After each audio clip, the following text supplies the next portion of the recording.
Seigneur Dieu. C'est la première pensée qui m'est venue à l'esprit quand j'ai compris que je devais combattre Red, la bête rouge qui m'avait tourmenté tout au long du jeu. Comment j'étais supposé battre une créature capable de me tuer d'un seul contact?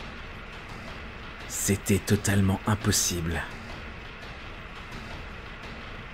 Heureusement, Red n'avait plus cette capacité, mais malgré ça, ça restait de très loin le combat le plus difficile que j'avais eu à mener. Que ce soit dans ce jeu-ci, ou n'importe quel autre dans mon répertoire. Si j'avais réellement su ce qui m'attendait avant de commencer, jamais je ne me serais lancé. J'ai vite découvert quelle terrible erreur j'avais faite en m'engageant. Red s'est rué sur Godzilla et lui a porté un coup de griffe. Et quand ses serres se sont renfermées, je les ai sentis. Je sais que c'est commun pour un joueur stressé de crier un coup quand il se fait toucher ou qu'il perd une vie.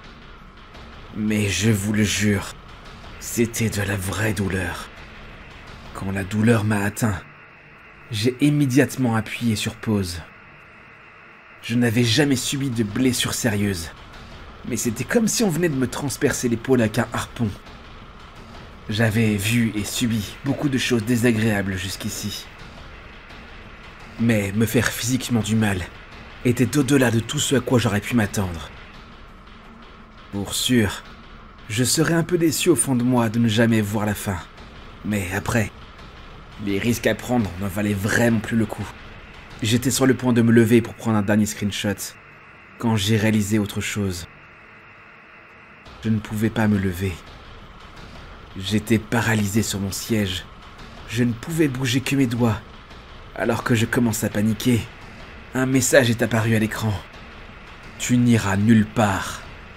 J'ai essayé de crier, mais seul un faible râle est sorti de ma gorge. J'ai tenté désespérément de faire bouger mon corps, mais j'étais toujours coincé. Je regardais anxieusement dans toutes les directions, quand mon regard a croisé mon ordinateur. Je ne sais pas comment, mais dès l'instant où j'avais commencé le combat, l'ordinateur avait commencé à prendre des captures d'écran de lui-même, sans que je ne fasse rien. J'ignore toujours comment et pourquoi. Quelque chose dans le jeu avait dû provoquer ça. Vu que Red pouvait entendre ce que je disais, j'ai essayé de l'implorer de me laisser partir. Mes souvenirs de ce moment sont assez flous, étant donné que j'étais soumis à un stress intense. Mais de ce que j'arrive à me souvenir, voilà ce que j'ai dit. Je suis désolé de t'avoir insulté. Je ne le pensais pas, je ne savais pas que tu le prendrais tant au sérieux si tu me laisses partir.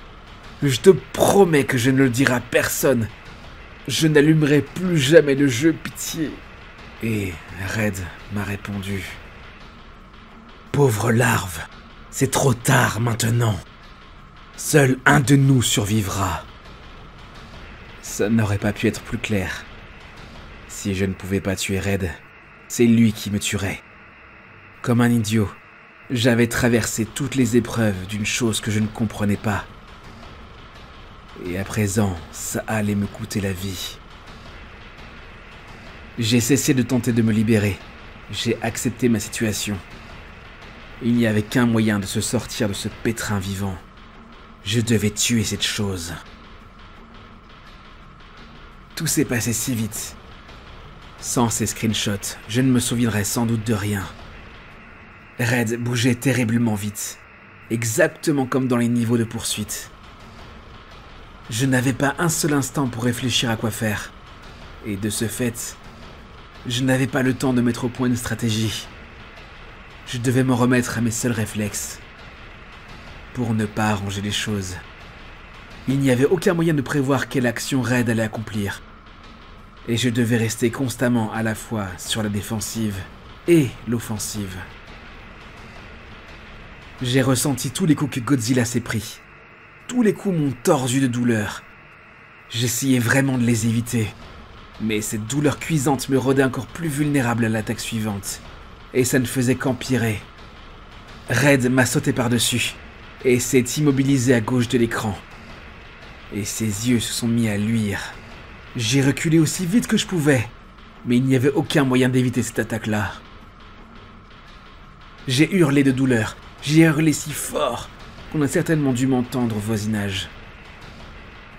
Du moins, j'aurais bien voulu. Rien que de regarder ce screen me rappelle cette sensation si réelle, si violente d'être brûlé vif. J'ai fait pause pour me laisser le temps de me remettre. Mais Red y a immédiatement mis fin pour continuer à m'attaquer. J'ai réagi furieusement. Ma contre-attaque a été immédiate. J'ai aligné un jet de flamme après l'autre, jusqu'à totalement vider ma barre de puissance. Je voulais que Red souffre comme il m'avait fait souffrir. Juste avant que le temps soit écoulé, Red s'est changé en sa forme aquatique. Je ne pensais pas que la limite de temps serait encore active sur un tel combat. Je suis heureux que ce soit le cas. J'avais le droit à quelques minutes pour me remettre de mes blessures et réfléchir à quoi faire ensuite. J'ai choisi d'affronter les différentes formes de Red avec les monstres qui avaient combattu précédemment. Anguirus était le suivant. Ce n'était sûrement pas une très bonne idée, mais c'est ce que j'ai fait. J'ai sauté et je lui ai hurlé en pleine face. C'est après ça que Red s'est déplacé hors de l'écran, où je ne pouvais pas l'atteindre. Après ça, une vague de mine s'est mise à tomber sur Anguirus. C'était déloyal. J'ai articulé péniblement. Tu veux tricher?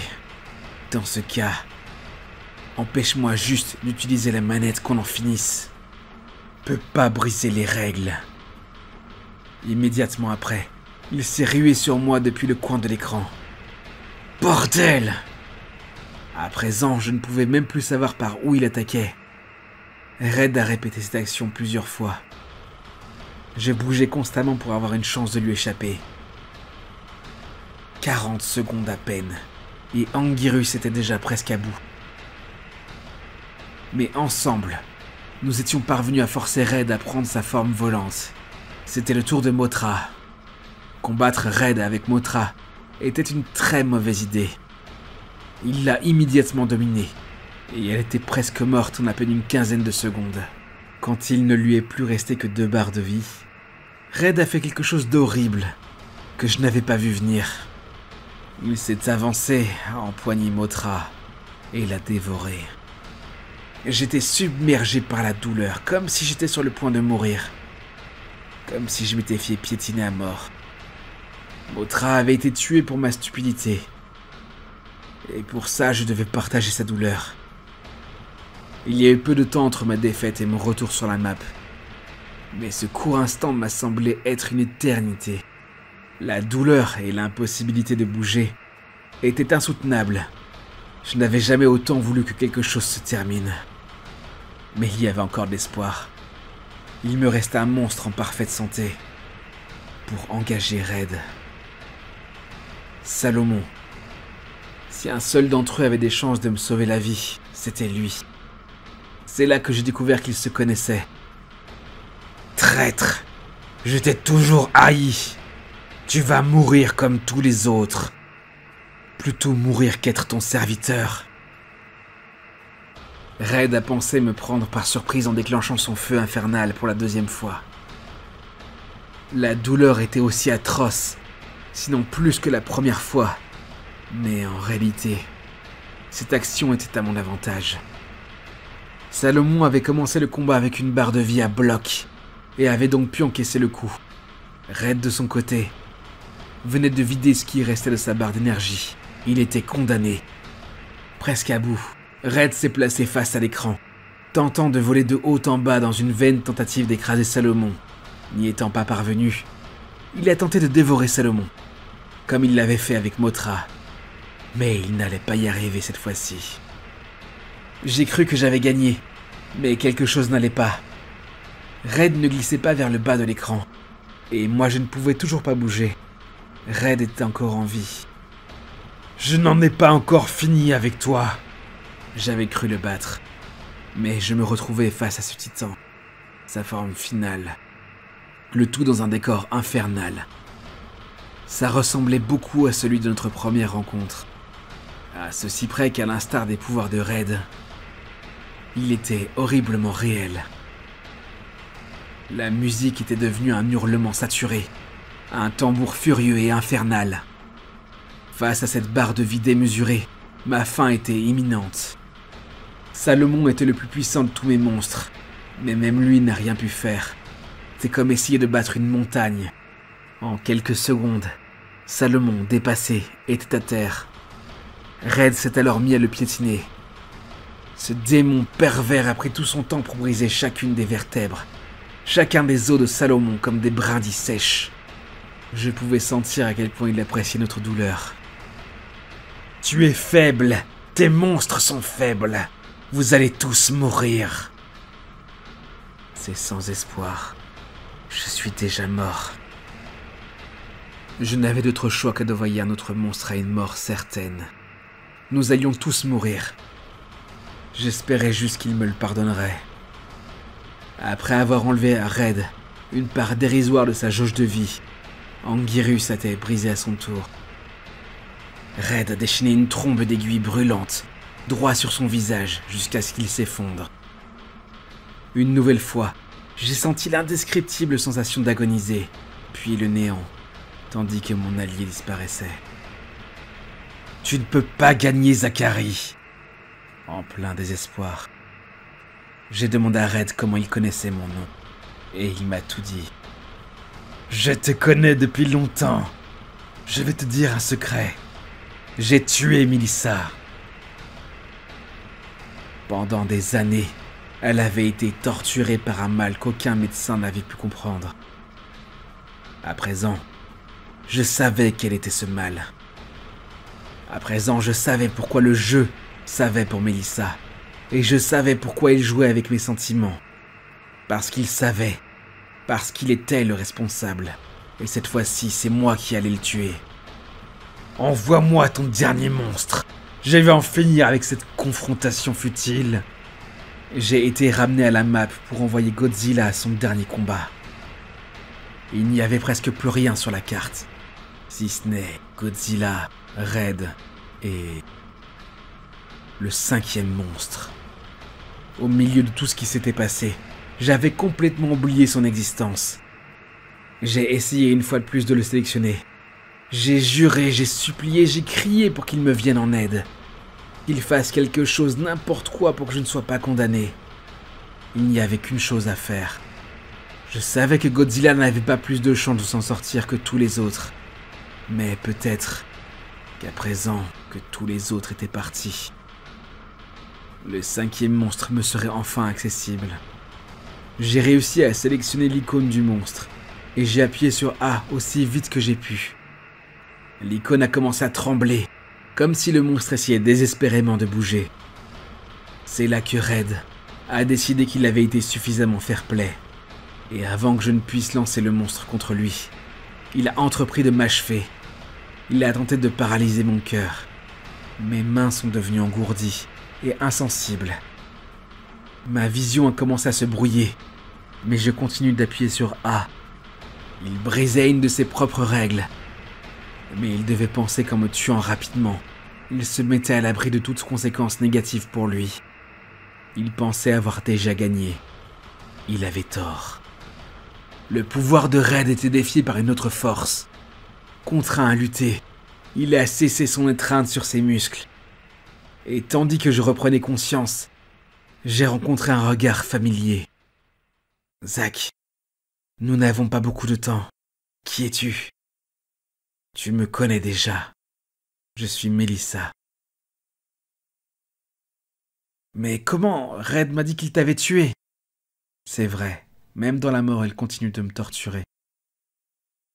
Si tu ne l'arrêtes pas, il te fera la même chose. Mais comment je peux l'arrêter maintenant ? Je ne peux pas combattre Red, mais lui le peut. Je vais le libérer de l'emprise de Red. N'abandonne pas, je t'aime. » Ces mots ont réveillé quelque chose en moi. Je n'allais pas mourir comme ça. J'allais combattre, plus pour la sauver elle que pour ma propre vie, pour sauver Mélissa et le monde qu'elle habitait. Grâce à son aide, le 5e monstre était enfin libéré.